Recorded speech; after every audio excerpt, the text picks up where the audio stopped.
Hey everyone, and welcome to the channel. So today we're going to take a look at this 2023 Lexus GX460 with the Blackline Special Edition Package. So huge shout out to Hendrick Lexus Northlake for providing this massive SUV for me today. Check out their website, that link is down in the description. So the GX that you see behind me is finished off in Nori Green Metallic, and we'll go over the MSRP once we get this out on the road and go over all the specs and features. So let's start off with what powers this 460.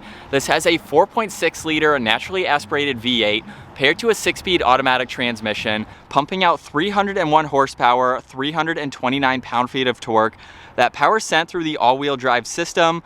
This weighs in right around 5,100 pounds. It'll do 0 to 60 in just under 8 seconds with a top speed of 110 miles an hour. It also has a fuel capacity of 23 gallons. You'll expect to see around 15 miles per gallon in the city, 19 out on the highway. This also has a wheelbase of 109.8 inches. Its overall length is 192.1.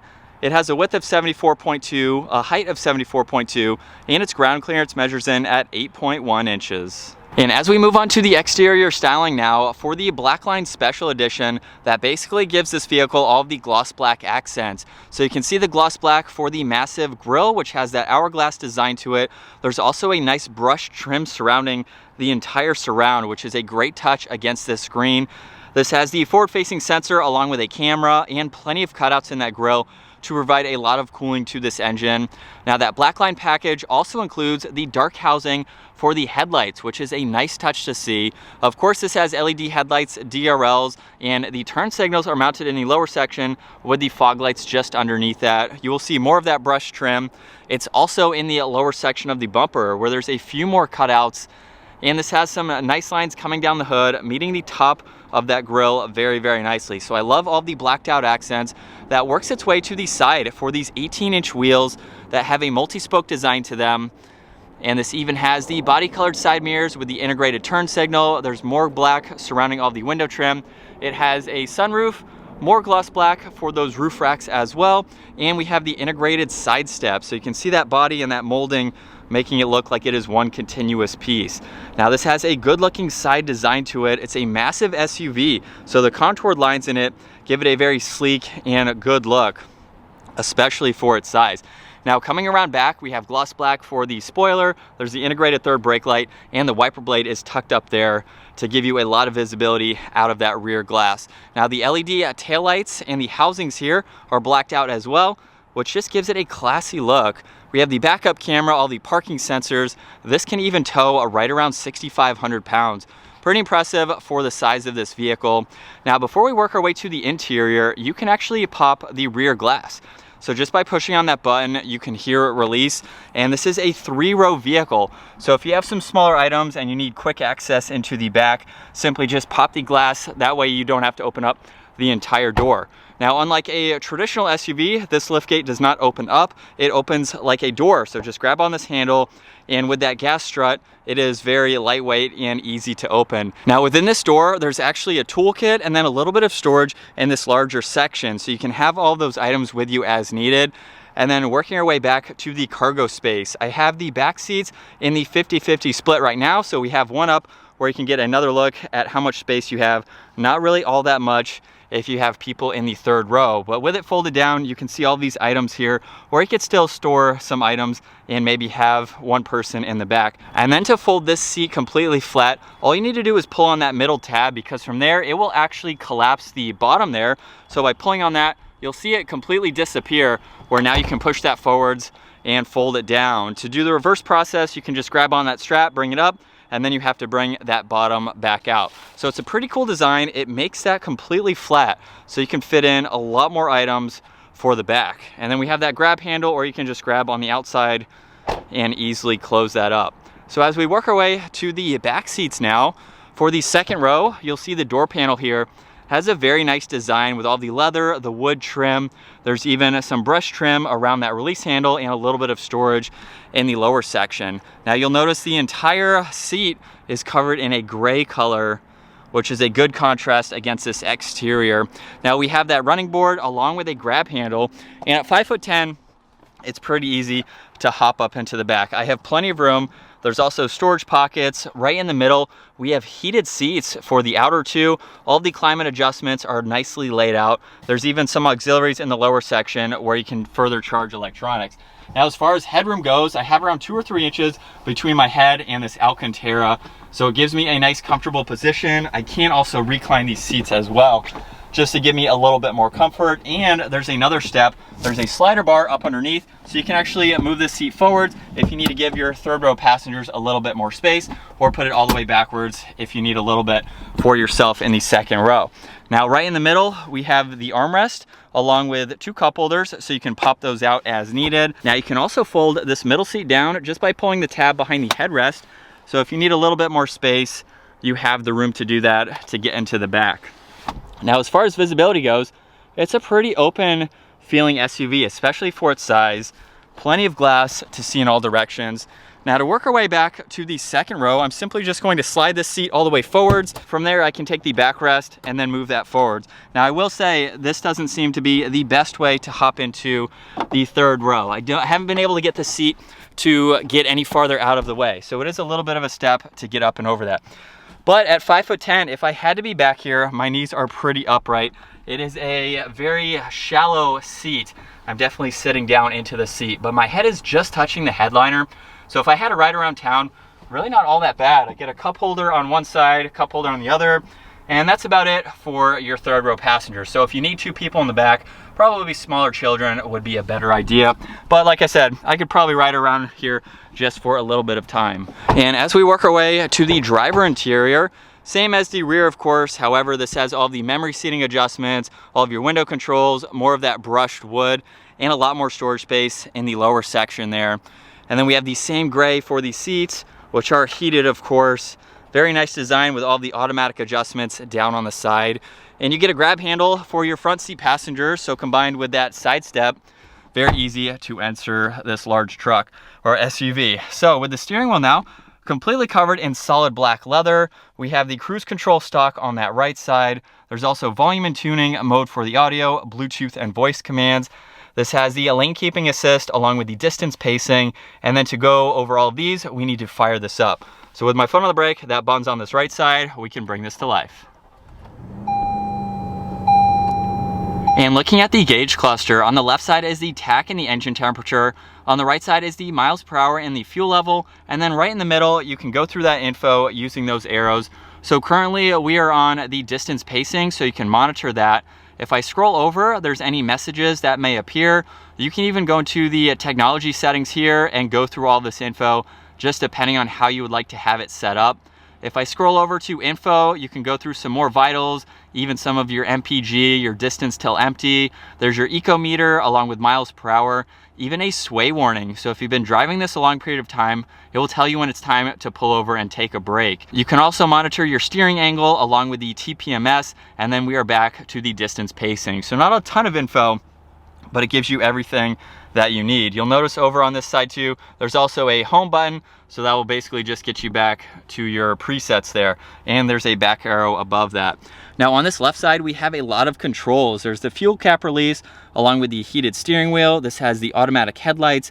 There's traction control along with a defroster. And then above that, we have all of the controls for the power folding side mirrors. There's a dimmer switch. And then if I click on view, we have the graphics for the 360 camera system. So when you push on that, you will see a live readout in a diagram here, seeing what's around the entire vehicle. You can even change it to this diagram here. So you can play and pause it, so that way you can see exactly what's around you. It's a pretty cool graphic to see. You can even change the color of the vehicle that you would like to see. Pretty interesting to have that, but it's a part of the 360 camera system. There's also one air vent just above that. And then as we work our way back to this infotainment system, you have a lot more info to go through, like the navigation, which you can currently see. Now, in order to go through all of this, we have that trackpad down below, along with map and menu in the front section. So if I push on menu right now, you'll see all these icons like destination, audio, and phone. Projection is how you compare your phone to the system. There's even setup, so you can go through all this info and configure it as needed. And then the last one that you can pull up, going back to menu, is for all of your climates. So you can quickly adjust all of these for your front passengers and for your rear passengers, which is nice to have. Now, if I pull the map back up, you'll notice over on that far right side, if I push on this here, you actually have a split screen now. So you can have whatever you're looking at on the left side, and then you can go through all this information on the right side, just depending on what you'd like to see. So that makes it, you can pull up the map and have dual maps going if you need to as well. So it makes it very versatile to have that split style to it. Now underneath that, you will see 2 air vents, and then we have a row of toggles for all the climates. So fan speed, where you like the air to go, temperature controls are on both sides. So it's nice that you don't have to be in the infotainment system to adjust all of these settings. Now underneath that, you will see the downhill assist control, which you can activate. On the right side is for the 4-wheel drive system. So this is 4-wheel drive full time, but you have 4 high and a 4 low, with the clock right in the middle. Now underneath that, there's a CD player, power and volume for the radio, tuning is on that right side with a few other controls right in the middle. And then at the very bottom, this does have heated seats, so those controls are on both sides. You can even go into the ventilated seat as well, so we have blue and red. There's also a ton of auxiliaries in the lower section, so you can charge electronics as needed, and then you can even hide all of that away with that very nice trim cover. Now to the left of that trackpad, we have the shifter. So if I put this into reverse, you'll see the backup camera up here along with the guidelines. You'll notice that the exterior color is still currently red, as I showed earlier to change that. You have a few different angles along with the guidelines, so you can set that up the way that you'd like to. You can even shift using the shifter, so if you are towing or you happen to be off the pavement, you can hold the gear, which is nice to see.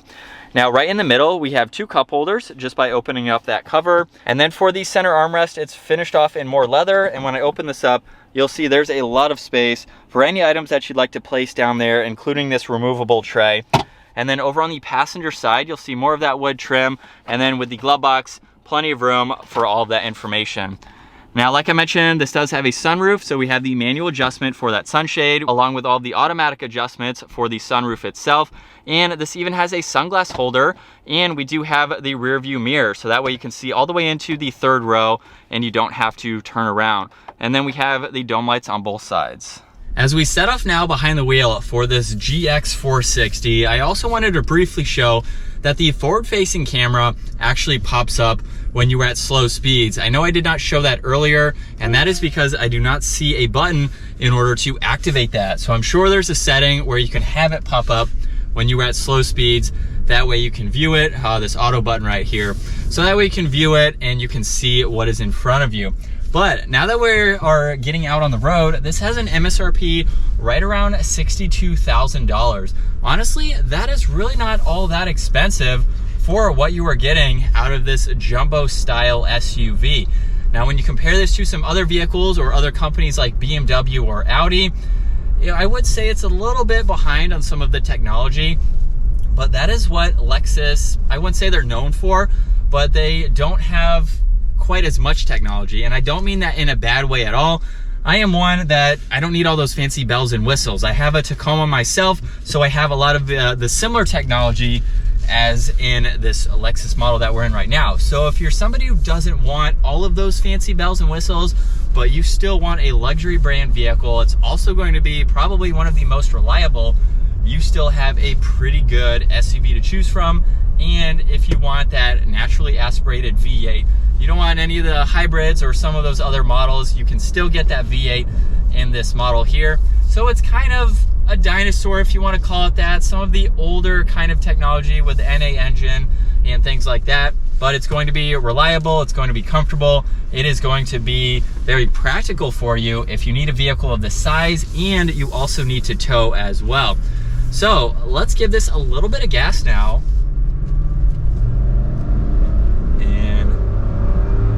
We can listen to that V8, very mild acceleration. I wouldn't say it's slow, but it's a heavy vehicle. It's not going to be a 0 to 60 type of vehicle, but it has plenty of power to get this up and moving, especially if you have some weight that you are carrying behind you. So $62,000, this is pretty much fully loaded, being having the Blackline Special Edition Package.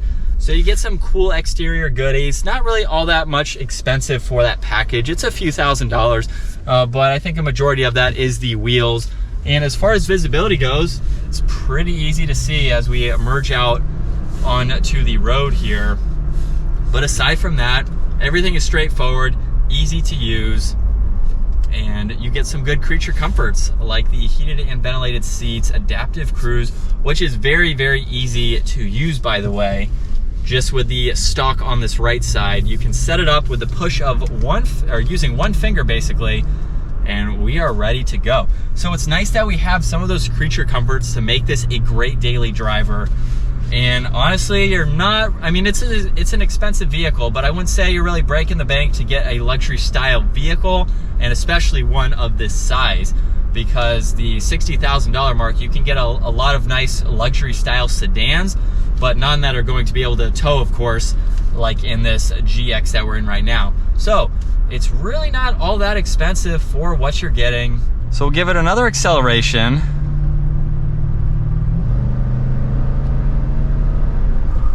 And again, very mild.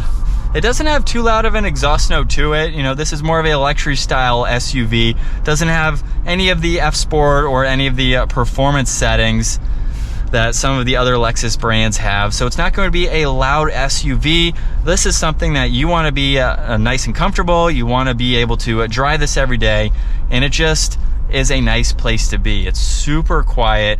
You really can't hear any wind noise or any road noise. Now, of course, I'm going slow right now, but for the speeds that I've gone today, I mean, even a loud truck like that, I mean, you can hear it a little bit. It's kind of what you would expect, but it's a nice vehicle. I love how smooth and comfortable this is to be behind the wheel. So $62,000 roughly. You could get into that probably under 60, depending on the trim level that you go with and some of the options. I think it's a pretty good vehicle for something where you can just get into it and go. You have pretty much the basics as far as everything that you need. You have some luxuries like some of the extra tech and things like that, but that's pretty much it. You want a vehicle that you can go in, you want to drive, and you really don't have to worry about it. Being a Lexus, this is going to be a very, very reliable jumbo size SUV. I guess you could probably compare this with the Toyota Sequoia. That is going to be a lot more expensive, especially for the all-new 2023 version. So I'm wondering if Lexus will start to incorporate some of that technology into this model here. For this 2023, I would say when you compare it to the Sequoia, it is a little bit outdated as far as having a smaller screen and not quite as much tech as in the Sequoia. So interesting perspective to kind of think about it in that way. The Sequoia is a lot more expensive because it has a lot more tech too. So if you're not into that next level with all of that info, this is still a perfect option. I don't really have any complaints with it for the time being. But I think that's going to wrap it up for this 2023 Lexus GX460 with that Blackline Special Edition Package. Huge shout out again to Hendrick Lexus Northlake. Also, give this video a huge thumbs up if you enjoyed it. Smash that subscribe button so you guys don't miss out on our daily uploads, and I will see you all in the next video.